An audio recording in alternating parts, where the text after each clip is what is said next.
माघ का महीना हिंदू पंचांग का अत्यंत ही महत्वपूर्ण महीना है जो उत्तरायण के समय आता है। ये माह मुख्य रूप से धार्मिक, आध्यात्मिक और पुण्य लाभ के लिए विशेष माना जाता है। इस महीने के दौरान कई व्रत, त्योहार और तिथियां होती हैं जो पवित्रता, तपस्या और मोक्ष के प्रतीक मानी जाती हैं। माघ मास का खास महत्व है। धार्मिक कृत्यों और उपवासों के लिए ये महीना माना जाता है। माघ महीने में गंगा स्नान का बहुत महत्व है क्योंकि इस महीने में गंगा में स्नान करने से व्यक्ति के पापों का नाश होता है और पुण्य की प्राप्ति होती है। इसी के साथ ही कई व्रत और त्योहार भी इस महीने में आते हैं। माघ माह के दौरान साधक अपनी आध्यात्मिक उन्नति के लिए विशेष साधना करते हैं। ये समय तपस्या और भक्ति के लिए बहुत ही उपयुक्त है और साधक विशेष रूप से शिव जी और विष्णु जी के पूजन में ध्यान लगाते हैं। ऐसा कहा जाता है कि इस महीने में किए गए अच्छे कार्यों से पुण्य का लाभ मिलता है जो कि आध्यात्मिक उन्नति देता है। दोस्तों, माघ माह से जुड़ी हुई कई सारी पौराणिक कथाएं हैं जिनका कि वर्णन आज हम इस वीडियो में करेंगे। इन कथाओं को सुनने के लिए वीडियो में हमारे साथ अंत तक बने रहिएगा जिससे कि आपको सही और सटीक जानकारी प्राप्त हो पाए। दोस्तों, माघ के महीने में जो कथाएं हैं उनमें पोपाबाई की कहानी, धर्मराज की कहानी, सूर्यदेव की कहानी, राई दामोदर की कहानी, लापसी तपसी की कहानी, पाल पथवारी की कहानी, ये कहानियां अत्यंत ही महत्वपूर्ण हैं। तो दोस्तों, चलिए हम इन कहानियों का श्रवण करते हैं। दोस्तों, आइए सबसे पहले हम सुनते हैं पोपाबाई की कहानी।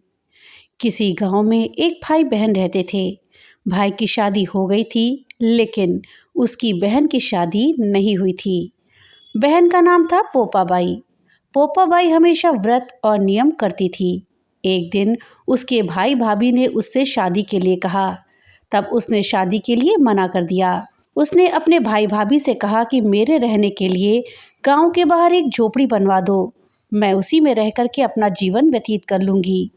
और उसके बाद उसने गांव के सभी लोगों से कहा, हे गांव वालों, आप लोग अपने अपने गाय बछड़े को मेरे झोपड़े के पास घास चरने के लिए छोड़ दिया करो। मैं सभी के गाय बछड़ों की देखभाल कर दिया करूँगी। जो भी बचा कुचा खाना हो वहाँ भेज देना, मैं वही खाकर रह लूँगी। इसी तरह बहुत दिन बीत गए। एक दिन उस देश का राजा शिकार खेलने जंगल को जा रहा था कि उसकी नज़र गांव के बाहर बने पोपाबाई के झोपड़े पर पड़ी। राजा झोपड़े के पास जाकर आवाज़ लगाने लगा, यहाँ कौन रहता है? जब कोई उत्तर नहीं मिला तो झोपड़े के दरवाजे को खटखटाने लगा। खटखटाने की आवाज़ सुनकर पोपाबाई ने अंदर से ही पूछा, बाहर कौन है? बार बार दरवाजा क्यों खटखटा रहे हो? क्या काम है? तब राजा ने उत्तर दिया, मैं इस देश का राजा हूँ, मैं तुम्हारे साथ विवाह करना चाहता हूँ। पोपाबाई ने कहा, अपने महल को लौट जाओ, मैं पराये पुरुष का मुंह तक नहीं देखती। लेकिन राजा ने उसकी बात पर ध्यान नहीं दिया और बलपूर्वक पोपाबाई को उठा लिया और अपने घोड़े पर बैठाकर महल की ओर चल पड़ा। पोपाबाई ने राजा को श्राप दिया, हे राजा, तेरा राजपाट सब नष्ट हो जाएगा। महल पहुंचकर राजा ने अपनी रानियों से सारी बात बताई। पूरी बात सुनकर रानियों ने राजा से अनुरोध किया कि पोपाबाई को सही सलामत उसकी झोपड़ी में छोड़ दो। रानियों के कहे अनुसार राजा पोपाबाई को उसकी झोपड़ी पर छोड़ने के लिए चल पड़ा। रास्ते में पाप की नदी आई जिसमें राजा डूब गया। पोपाबाई मृत्यु के बाद धर्मराज के दरबार पहुंची। वहां धर्मराज ने उसे स्वर्ग का राज दिया। किसी गांव के एक सेठ सेठानी की मृत्यु हुई। वे दोनों मृत्युलोक से स्वर्गलोक को आए लेकिन स्वर्ग का दरवाजा बंद पड़ा था। उन दोनों ने धर्मराज जी से स्वर्ग का द्वार खोलने के लिए विनती करी। तब धर्मराज ने कहा कि इस पर पोपाबाई का राज है। सेठ सेठानी ने कहा, हम पोपाबाई को नहीं जानते। तब धर्मराज ने कहा कि मैं तुम दोनों को 7 दिन के लिए मृत्युलोक भेजता हूँ। वहाँ जाकर 8 खोपरा से राई भरकर 5 कपड़ा ऊपर रखकर कहानी सुनना और उद्यापन करना और इस प्रकार कहना, राज है पोपाबाई का, लेखा लेगी राई राई का। बोलो पोपाबाई की जय। दोस्तों, ये थी पोपाबाई की कथा। अब आइए सुनते हैं धर्मराज जी की कहानी। दोस्तों, 2 सेठानियाँ थीं। एक के घर में धन बहुत था पर वो बहुत कंजूस थी और दूसरी के पास धन थोड़ा कम था लेकिन वो मन से बहुत अमीर थी। रोज सवेरे उठती, गंगा स्नान करती, तुलसी माता बड़ पीपल सींचने लगती, भगवान के मंदिर जाकर पूजा करती, धर्मराज सूरज भगवान की कहानी सुनती, भगवान को भोग लगाकर अतिथि को जिमाती, गाय कुत्ता के लिए ग्रास निकालती।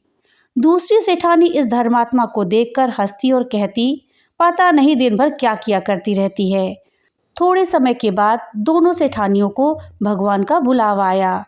धर्मात्मा सेठानी के तो यमराज जी ने विमान भेजा और दूसरी को दूध मारते ही ले गए। रास्ते में सेठानी बोली, मेरे को भूख लग रही है। तो दूत बोले, किसी को कुछ दिया होगा जो मिलेगा। फिर वो बोली, प्यास लगी है। दूत बोले, किसी को पानी पिलाया है जो मिलेगा। रास्ते में उसे कांटा चुभने लगे, गर्मी पड़ने लगी, पर दूत तो उसे घसीटते ही ले गए।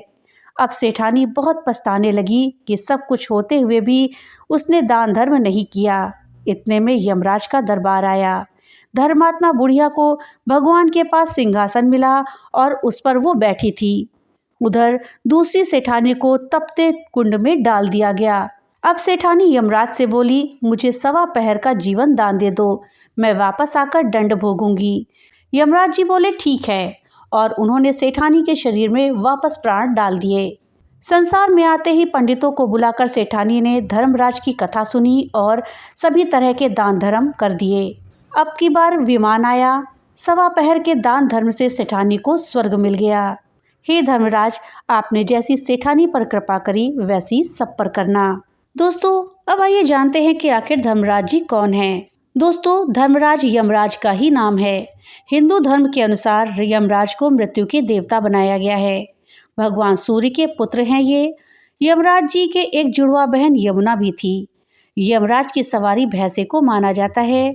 यमराज जी जीवों को मारने के बाद उनकी आत्मा को उनके अच्छे बुरे कर्मों के आधार पर स्वर्ग और नरक में भेजते हैं। वो परम भागवत 12 भगवताचार्यों में से एक हैं। यमराज जी दक्षिण दिशा के दिक्पालक कहे जाते हैं। अब आइए सुनते हैं धर्मराज की दूसरी कथा। मान्यताओं के अनुसार प्रत्येक व्यक्ति को अपने जीवन काल में धर्मराज की कहानी एक बार जरूर सुननी चाहिए और इस कहानी को सुनने से बैकुंठ धाम की प्राप्ति होती है। दोस्तों, धर्मराज की दूसरी कथा के अनुसार एक गांव में एक बुढ़िया रहती थी। वो बहुत व्रत पूजन किया करती थी। उसकी आयु पूरी होने पर यमदूत उसे लेने को आए और वो उनके साथ चलने लगी। रास्ते में चलते चलते एक गहरी नदी आई तो यमदूत ने उससे पूछा कि माता, क्या तुमने गोदान किया है? बुढ़िया ने उसी समय पूरी श्रद्धा से गाय का ध्यान किया तो गाय उसके समक्ष आ गई। फिर बुढ़िया उस गाय की पूंछ पकड़कर नदी आसानी से पार कर गई। कुछ देर बाद उसके रास्ते में काले कुत्ते आ गए। तब यमदूत ने कहा कि कुत्तों को खाना दिया था या नहीं।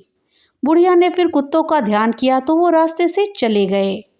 बुढ़िया फिर से आगे बढ़ने लगी और उसके रास्ते में कौवे आ गए तो उन्होंने उसके सिर पर चोंच मारनी शुरू कर दी। तो यमदूत बोले कि किसी ब्राह्मण की बेटी के सिर में तेल लगाया था या नहीं।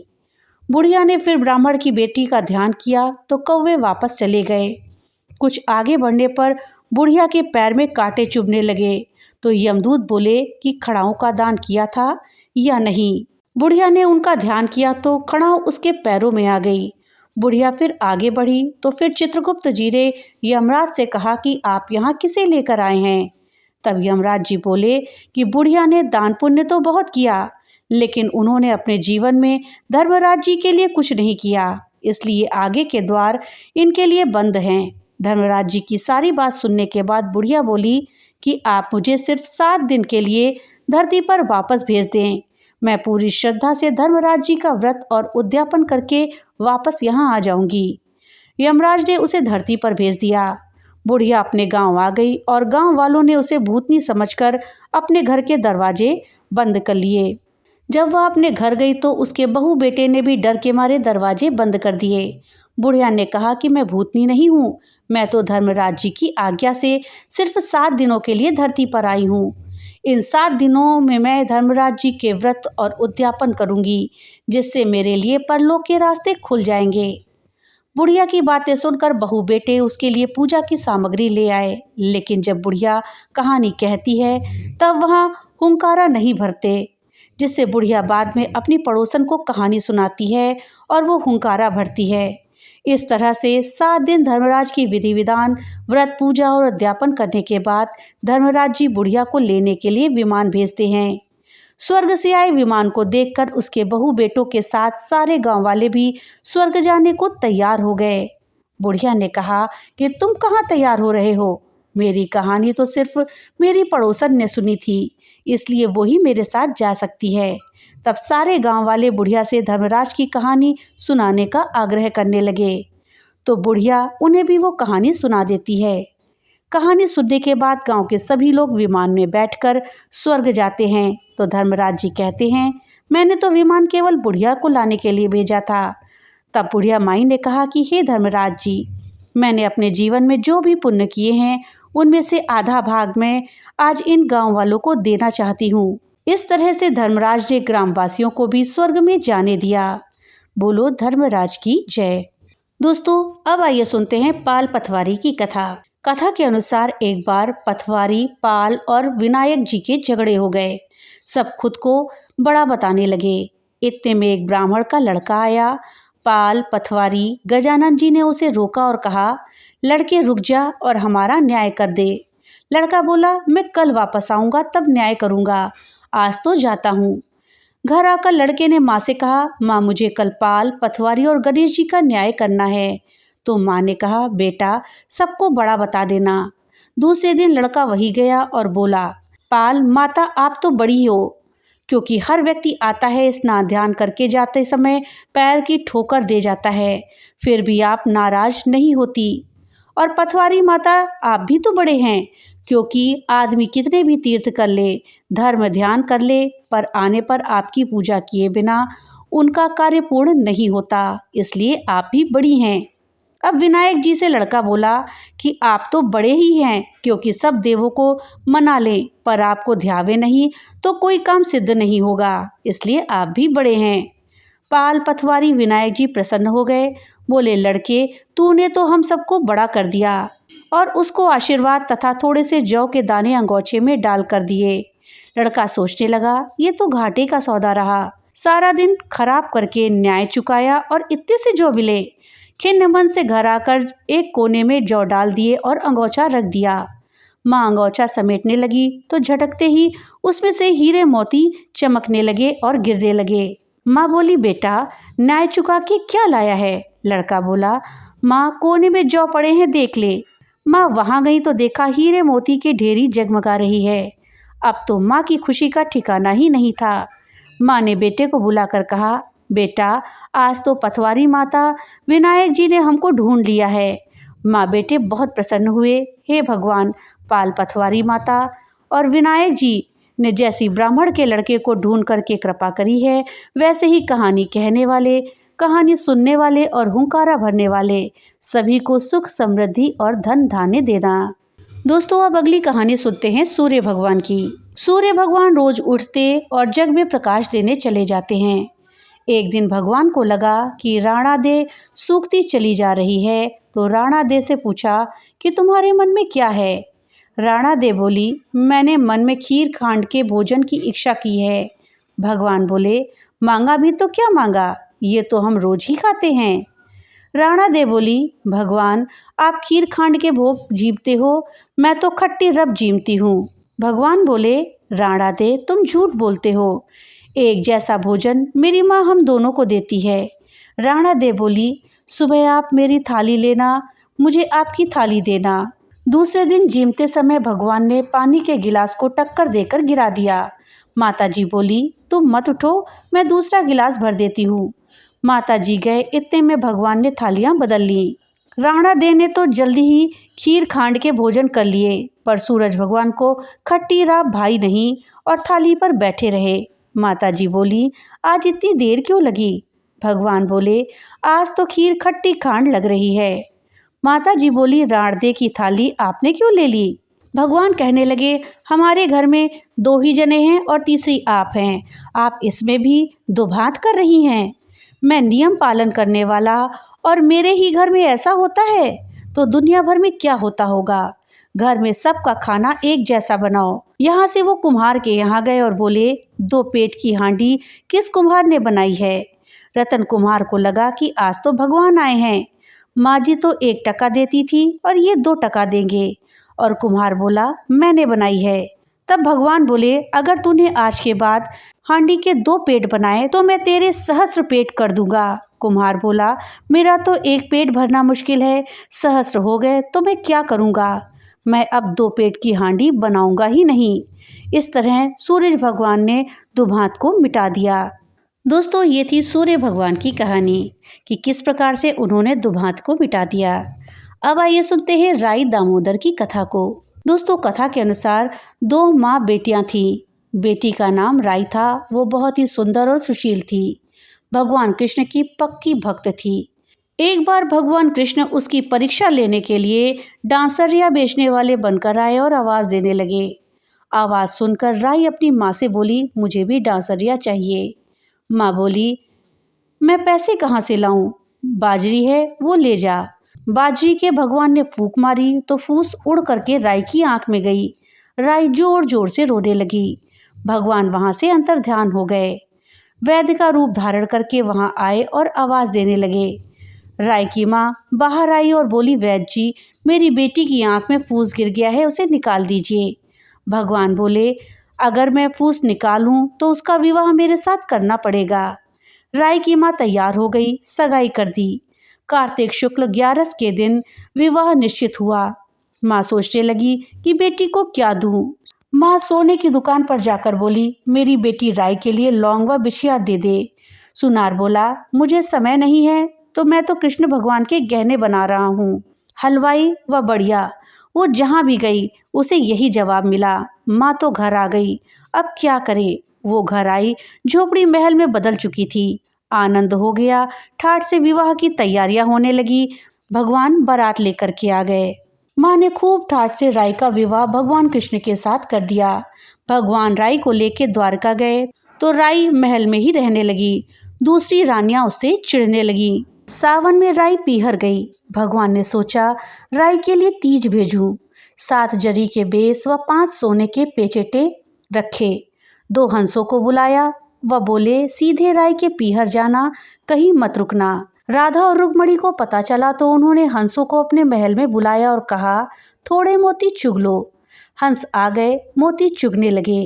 राधा रुक्मणी ने सारा सामान निकालकर उसमें फटे पुराने कपड़े और 5 कांटे बांध दिए। पोटली हंसों को दे दी। हंस सामान लेके राई के पास गए। राई खुशी से नाचने लगी।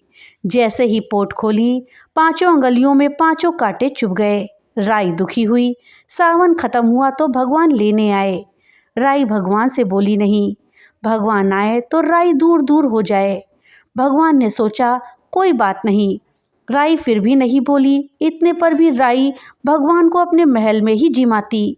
भोजन में दही जरूर देती। एक दिन भगवान के दही को बिल्ली खा गई। अब राई दही कहाँ से रखे? भगवान गुजरी बनकर दही बेचने आ गए। राई नीचे जाकर बोली, थोड़ा दही दे दो। गुजरी रूपी भगवान बोले, राई तुम उदास क्यों हो? हमने सुना है आप भगवान से नाराज हैं। राई बोली, तुझे क्या मतलब, तू जा। तो गुजरी रूपी भगवान बोले, हम सहेली जैसी हैं, तो मन की बात कहो, मैं किसी को नहीं कहूँगी। तब राई ने सारी बात कह दी। सुनते ही भगवान को बहुत अचंभा हुआ और वो असली रूप में आ गए और बोले, ये कैसे हुआ? मैंने तो जरी के बेस और सोने के पचेटे भेजे थे। भगवान ने हंसों को बुलाकर के पूछा, तुम कहीं रुके तो नहीं थे? हंस बोले, वो राधा और रुक्मणी के महल में रुके थे और कहीं नहीं रुके। भगवान ने राधा और रुक्मणी को बुलाया और पूछा, आपने ऐसा क्यों किया? वो बोली, आप हमारे महल में नहीं पधारे, इसलिए हमने ऐसा किया। भगवान बोले, आप हमको प्रेम से बुलाते तो हम जरूर आते। फिर भगवान बोले, कार्तिक का महीना मैं राई को दूंगा। 5 दिन पचतित्या राधा रुक्मण को व 11 सत्यभामा को दूंगा। भगवान ने सबको मान दिया। हे भगवान, राधा रुक्मणी राई को मान दिया वैसा सबको देना। घटती को पूरी कर जो, पूरी का प्राण छोड़ जो, भूल चूक माफ कर जो। दोस्तों, अब आइए अंत में सुनते हैं लपसी तपसी की कथा। एक लपसी था, एक तपसी था। तपसी तो भगवान की तपस्या करता रहता और लपसी सवा शेर की लपसी बनाकर उसका भोग लगाकर जीम लेता। एक दिन दोनों लड़ने लगे। लपसी बोला, मैं बड़ा। तपसी बोला, मैं बड़ा। इतने में नारद मुनि आए और बोले, तुम क्यों लड़ रहे हो? तो लपसी ने कहा, मैं बड़ा हूँ। और तपसी कहने लगा कि मैं बड़ा हूँ। तपसी बोला, मैं सारे दिन भगवान की पूजा करता हूँ। ये सुनकर नारद जी ने कहा, मैं तुम्हारा फैसला कल करूँगा। दूसरे दिन लपसी और तपसी नहाकर अपनी रोज की भक्ति करने आए तो नारद जी ने छुपकर 1.25 करोड़ की एक एक अंगूठी उन दोनों के आगे रख दी। तपसी की नज़र जब अंगूठी पर पड़ी तो उसने चुपचाप अंगूठी उठा करके उसे अपने नीचे दबा लिया। लपसी की नज़र अंगूठी पर पड़ी लेकिन उसने ध्यान नहीं दिया। भगवान को भोग लगाकर वो लापसी खाने लगा। नारद जी सामने आए तो दोनों ने पूछा कि कौन बड़ा? तो नारद जी ने तपसी से खड़ा होने को कहा। वो खड़ा हुआ तो उसके नीचे दबी हुई अंगूठी दिखाई दी। नारद जी ने तपसी से कहा, तपस्या करने के बाद भी तुम्हारी चोरी करने की आदत नहीं गई, इसलिए लपसी बड़ा है और तुम्हें तुम्हारी तपस्या का कोई फल नहीं मिलेगा। तपसी शर्मिंदा होकर माफी मांगने लगा। उसने नारद जी से पूछा, मुझे मेरी तपस्या का फल कैसे मिलेगा? नारद जी ने कहा कि अगर कोई गाय और कुत्ते की रोटी नहीं बनाएगा तो फल तुझे मिलेगा। यदि कोई ब्राह्मण को भोजन करवाकर दक्षिणा नहीं देगा तो फल तुझे मिलेगा। अगर कोई साड़ी के साथ ब्लाउज नहीं देगा तो फल तुझे मिलेगा। अगर कोई दिए से दिया जलाएगा तो फल तुझे मिलेगा। अगर कोई सारी कहानी सुने लेकिन तुम्हारी कहानी नहीं सुने तो फल तुझे मिलेगा। उसी दिन से हर व्रत कथा कहानी के साथ लपसी और तपसी की कहानी भी सुनी और कही जाने लगी। तो दोस्तों, ये थी माघ मास में सुनी जाने वाली कहानियाँ। ये कहानियाँ आपको कैसी लगी हमें कमेंट बॉक्स में लिख करके जरूर बताइएगा। दोस्तों, वीडियो अगर थोड़ी सी भी अच्छी लगी हो तो वीडियो को लाइक करिएगा और ज़्यादा से ज़्यादा शेयर करिएगा, जिससे कि ये जानकारी अधिकतर लोगों तक पहुँच पाए। और हाँ, अगर चैनल पे पहली बार आए हैं तो कृपया चैनल को सब्सक्राइब कर लीजिएगा और बेल आइकन दबाना मत भूलिएगा, जिससे कि मेरी वीडियो सबसे पहले आप तक पहुंच सके। तो मिलते हैं अगली एक नई वीडियो के साथ, तब तक के लिए राधे राधे।